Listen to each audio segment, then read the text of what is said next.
The main questions are, how many biopsies should we take from the esophagus to best diagnose eosinophilic esophagitis? Eosinophilic esophagitis is a very patchy condition. And that means not only that it's patchy in the sense that the eosinophils are distributed in a random manner throughout the esophagus, but it also means that we cannot predict what they are.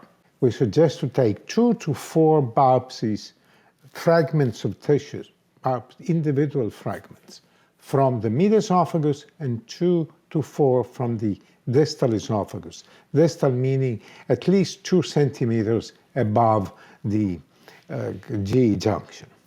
And then these 2 sets of tissue fragments should be in 2 separate formalin containers. So 2 to 4, 2 separate containers, and that is the optimal set that we get to make a diagnosis. Now, another question that is quite common is that you really count these eosinophils, or you just give a number that you sort of make up.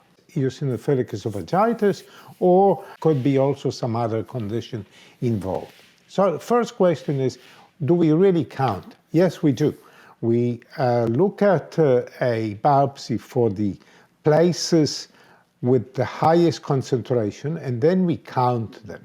Now, if it is a reasonable number, say between 0 and 50, 60, then we actually do accurate counts. Now, if it's 80s, 90s, hundreds, then we tell you there are more than 100 eosinophils in high parafield, or there are more, looks like more than 200, and that's about all you need to know.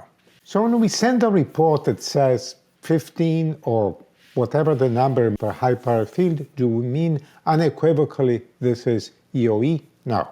We mean that if it fits with your clinical suspicions, the clinical symptoms you find, the endoscopic signs, then it confirms that it is EOE. But it could be something else. The 2 conditions that a high number of eosinophils diagnoses in the esophagus is eosinophilic esophagitis or a reflux. Now, another question it is that do eosinophils determine the presence of disease, or is there something else in the mucosa?